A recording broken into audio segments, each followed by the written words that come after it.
मैं doctor S K Gobhil, assistant professor, government college Asaur. मैं आज BA part 1 paper first micro economics unit second का में चर्चा करूंगा पैमाने के प्रतिफल। Returns to scale. Returns to scale, इसके पहले उत्पत्ति के नियम प्रतिपादन हुआ है जो अल्पकालीन मान्यताओं पर आधारित है, जबकि पैमाने के प्रतिफल अल्पकालीन एवं दीर्घकालीन दोनों मान्यताओं को साथ लेकर ये दीर्घकालीन मान्यताओं पर आधारित नियम जो बनाए हैं, जिसमें हम अनुपात एवं पैमाना को पहले हम समझना जरूरी है। पैमाने के प्रतिफल को, अनुपात क्या होता है? प्रापर्सन।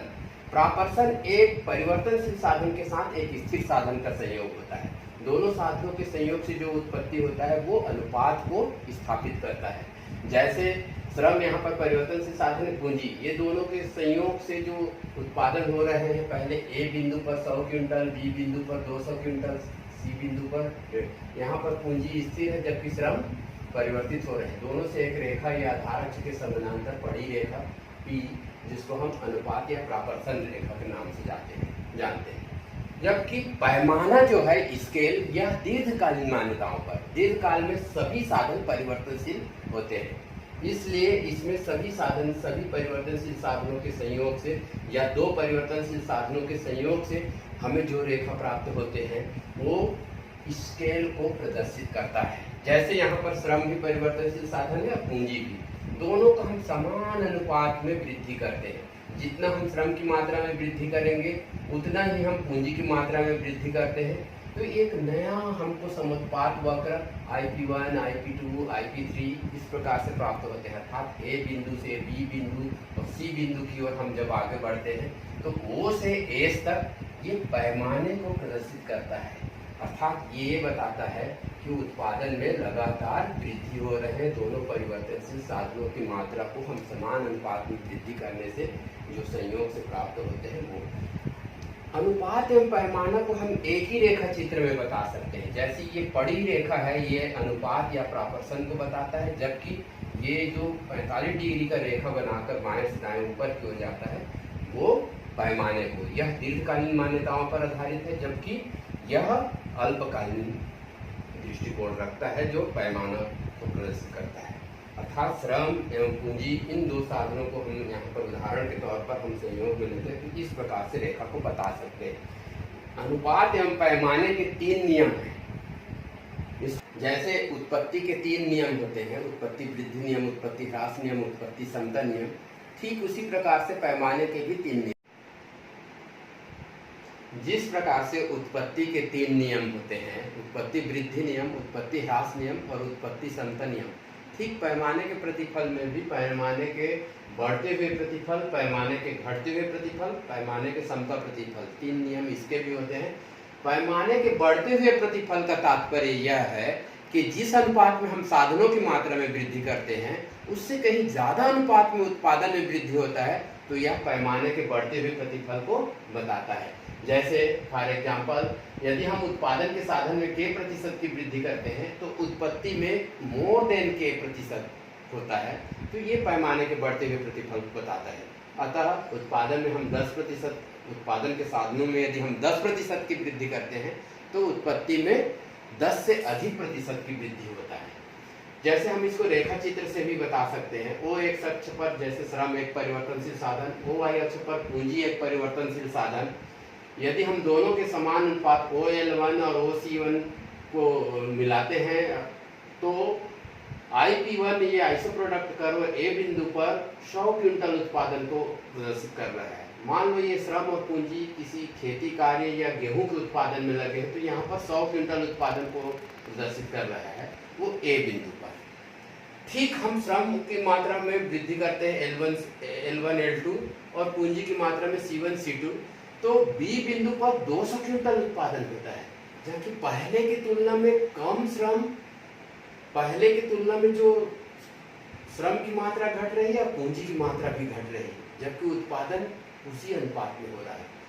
और इसी प्रकार से हम और श्रम की मात्रा में थोड़ा वृद्धि करते हैं, पूंजी की मात्रा में और वृद्धि करते हैं, तो C बिंदु पर जो उत्पादन होता है वो 300 क्विंटल IP3 को बता रहा है, आइसो प्रोडक्ट कर्व 3। इस प्रकार से O से A बिंदु, B बिंदु, C बिंदु की ओर गमन करने वाले पैमाने का रेखा ये बताता है OA बड़ा है, OA बड़ा है AB से और AB बड़ा है BC से, जबकि सब में 100-100 क्विंटल उत्पादन में वृद्धि हो रहा है। तो ये हमें बताता है, ये स्केल रेखा, कि उत्पादन लगातार घट रहे हैं। उत्पादन के लागत में लगातार कमी आ रही, जबकि उत्पादन की मात्रा में वृद्धि समान अनुपात में है, अर्थात लागत घट रहे हैं और उत्पादन बढ़ रहे हैं। तो यह वर्धमान प्रतिफल को व्यक्त करता है।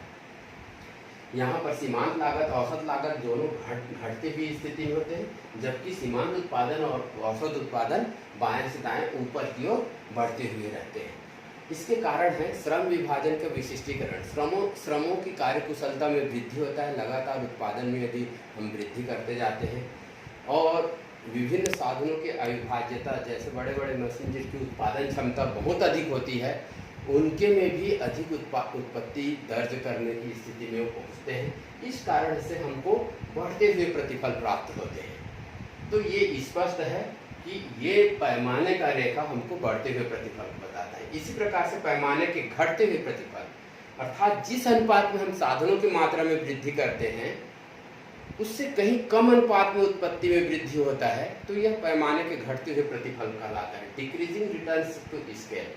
इसमें सीमांत लागत, औसत लागत बाएं से दाएं ऊपर की ओर बढ़ती हुई रेखा रहती है, जबकि सीमांत उत्पादन, औसत उत्पादन बाएं से दाएं नीचे की ओर घटती हुई रेखाएं होती हैं। और ये पैमाना रेखा लगातार OA छोटा रहेगा AB से, AB छोटा रहेगा BC से, जबकि सब में 100-100 क्विंटल उत्पत्ति में वृद्धि हो रहा है।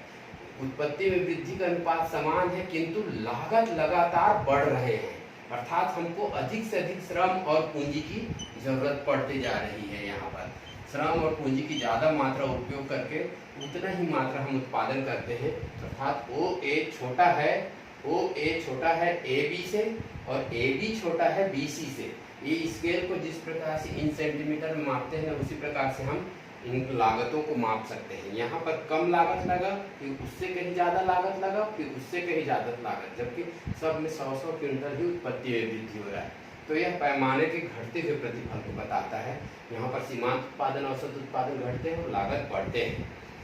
तो ऐसी स्थिति में हम इसको पैमाने के घटते हुए प्रतिफल, इसको एग्जाम्पल से बता सकते हैं। जैसे हम साधनों की मात्रा में 10% की वृद्धि करते हैं, तो उत्पत्ति में 9%, 8% की वृद्धि दर्ज हुआ। यह पैमाने के घटते हुए प्रतिफल को बताता है। और इसी प्रकार से तीसरा नियम है पैमाने का समता प्रतिफल, कांस्टेंट रिटर्न्स टू स्केल। यहाँ पर सीमांत उत्पादन, औसत उत्पादन समान होते हैं, सीमांत लागत और औसत लागत ये दोनों समान होते हैं, अर्थात ये सब आधार अक्ष के समानांतर चलने वाली रेखाएं होती हैं। जैसे हम दोनों परिवर्तनशील साधन श्रम और पूंजी को लेते हैं, दोनों को समान अनुपात में मिलाते जाते हैं, तो उत्पादन भी सब एक समान रिजल्ट प्राप्त होते हैं। इसमें भी उत्पादन एक समान दर पर, जैसे OA बराबर है AB के और AB बराबर है BC, OA, AB और BC सब में समान अनुपात में पूंजी और श्रम लग रहे हैं और उसी अनुपात में उत्पादन हो रहे हैं। जिस अनुपात में हम साधनों की मात्रा में वृद्धि करते हैं, ठीक उसी अनुपात में उत्पादन में वृद्धि होता है। यह समता प्रतिफल को बताता है। यदि हम उत्पत्ति के साधनों में K% की वृद्धि करते हैं, तो उत्पादन में भी K% की वृद्धि होता है। उसको हम पैमाने के समता प्रतिफल कहते हैं। जैसे OA, AB और BC बराबर है, सब में 100, 200, 300 क्विंटल का उत्पादन हो रहा है, ये इसको बताता है। पैमाने का समता प्रतिफल को हम एक और रेखा चित्र से बता सकते हैं। हम साधन की मात्रा में वृद्धि करते हैं तो भी उत्पादन में एक समान अनुपात में वृद्धि होता है, अर्थात AP और MP दोनों बराबर होते हैं। ठीक उसी प्रकार से लागत भी समान होते हैं। औसत लागत और सीमांत लागत, एवरेज कास्ट और मार्जिनल कास्ट, उत्पादन की मात्रा में कितनों में वृद्धि हो तो भी ये लागत समान दर से बढ़ते हैं। यहाँ पर भी OA बराबर AB और BC, इस प्रकार से आप स्केल से नाप सकते हैं, तीनों बराबर है, जबकि सब में 100-100 क्विंटल उत्पादन हो रहा है। तो इस बात को प्रदर्शित करता है कि पैमाने के समता प्रतिफल, जिस अनुपात में हम साधनों की मात्रा में वृद्धि करते हैं, ठीक उसी अनुपात में उत्पादन में वृद्धि होता है। यदि हम साधनों की मात्रा में k% की वृद्धि करें तो उत्पादन में भी k% की ही वृद्धि होगी। यह समता प्रतिफल को प्रकट करता है। इसको हम एक ही रेखा चित्र में तीनों प्रतिफल को हम बता सकते हैं। पैमाने के प्रतिफल के तीनों नियमों को हम एक ही रेखा चित्र से प्रकट कर सकते हैं। जैसे O एक अक्ष है श्रम एक साधन और दूसरा है OI अक्ष में हम पूंजी को बताते हैं। दोनों परिवर्तनशील साधनों के संयोग से जो उत्पत्ति हो रहा है, ये 100 क्विंटल से 900 क्विंटल तक उत्पत्ति जो हो रहा है, यहाँ पर शुरू में अधिक श्रम और अधिक पूंजी लग रहा है, फिर क्रमशः श्रम और पूंजी की मात्रा में कमी आ रही है, जबकि उत्पत्ति की मात्रा में समान दर से वृद्धि हो रहा है और लागत घट रहे हैं। तो ये IP1, IP2, IP3 में आप देखेंगे OA बड़ा है AB से, AB बड़ा है BC से, ये उत्पत्ति के वृद्धि नियम को बताता है। जबकि BC के बराबर ही CD है, CD के बराबर ही DE है और DE के बराबर EF है, और ये यहाँ तक हमको समता प्रतिफल को बताता है। ये जो यहाँ पर समान दर से लागत में वृद्धि हो रहा है, उसी अनुपात में उत्पादन में वृद्धि हो रहा है, जबकि यहाँ से फिर लागत बढ़ते जा रहे हैं, जबकि उत्पत्ति में उसी अनुपात में उत्पादन हो रहा है। अर्थात लागत के अनुपात से कम उत्पत्ति प्राप्त हो रहे हैं। जिस अनुपात में लागत में वृद्धि हो रहा है उससे कम अनुपात में उत्पादन में वृद्धि हो रहा है। ये ह्रासमान प्रतिफल को बताता है। इस प्रकार से तीनों डायग्राम एक ही रेखा चित्र में आ सकते हैं। परिवर्तनशील साधनों के जो निर्धारित जो तत्व हैं उसमें हम बता सकते हैं तीनों नियम किस पर आधारित है। जैसे साधनों में अविभाज्यता पाई जाती है। साधन को कई हमारे जो मशीन है, बड़े बड़े कल कारखानों में जो मशीन होते हैं, उसको हम विभाजित नहीं कर सकते, बल्कि उसकी पूर्ण क्षमता का उपयोग करके उत्पत्ति में हम वृद्धि कर सकते हैं, तो वर्धमान प्रतिफल स्थापित होता है। श्रम विभाजन में विशिष्टीकरण, शुरुआत में श्रमिकों की उत्पादकता कम होती है, लेकिन धीरे धीरे यदि उनको समय दिया जाए तो उनकी उत्पादन क्षमता बढ़ती जाती है, वो उस कार्य में अधिक कार्यकुशल हो जाते हैं और इससे भी वर्धमान प्रतिफल हमको प्राप्त होते हैं। इससे उत्पत्ति के बढ़ने के आसार और अधिक बढ़ जाते हैं, पैमाने के बढ़ते हुए प्रतिफल प्राप्त होते हैं। किंतु हम साधनों को यदि हम पूर्ण विदोहन कर लें, साधनों का हम पूर्ण उपयोग कर लें, तो वहाँ पर हमको समता प्रतिफल, एक समान उत्पादन प्राप्त होते हैं। जिस अनुपात में हम साधनों की मात्रा में वृद्धि करेंगे, ठीक उसी अनुपात में उत्पादन में वृद्धि होते रहेंगे। तो ये साधनों के पूर्ण विदोहन से हमको समता प्रतिफल प्राप्त होते हैं। पैमाने के जो बड़े पैमाने पर उत्पादन होता है और प्रबंधकों को जो जोखिम उठाना पड़ता है, तो कभी कभी बहुत सारे अव्यवस्थाएं स्थापित होते हैं, जिसके कारण उस इकाई को ह्रासमान प्रतिफल की ओर बढ़ना पड़ जाता है, अर्थात उत्पत्ति में घाटा होने लगते हैं। बड़े बड़े पैमाने जोखिम में सभी प्रकार के प्रबंधनों पर विभिन्न प्रकार की समस्या आता है, उसको अच्छे से देख रेख नहीं हो पाता, जिसके कारण पैमाने में ह्रास प्रतिमान स्थापित होने लगते हैं। साधनों का पूर्ण स्थापन न होना, हम एक साधन के जगह दूसरे साधन को हम स्थापित नहीं कर सकते, कुछ साधन सेपरेट रहते हैं उस इकाई के लिए। तो इस प्रकार से साधनों को पूर्ण स्थानापन्न के कमी के कारण हमको ह्रासमान प्रतिफल प्राप्त होते हैं। कभी कभी उत्पत्ति के साधनों तथा संगठन में सामंजस्य नहीं होता, दोनों में असामंजस्य की वजह से भी ह्रासमान अर्थात घटते हुए प्रतिफल का सामना करना पड़ता है। ये इस प्रकार से उत्पत्ति पैमाने के प्रतिफल, जिस प्रकार से उत्पत्ति के 3 नियम होते हैं, उसी प्रकार से पैमाने के प्रतिफल के भी 3 नियम हैं। और ये तीनों नियम हम दीर्घकालीन नियम है एक, और ये तीनों उत्पत्ति के बढ़ते हुए प्रतिफल, उत्पत्ति के समता प्रतिफल और उत्पत्ति के ह्रासमान प्रतिफल के समान ही पैमाने के बढ़ते हुए प्रतिफल, पैमाने के घटते हुए प्रतिफल और पैमाने के समता प्रतिफल को व्यक्त करता है।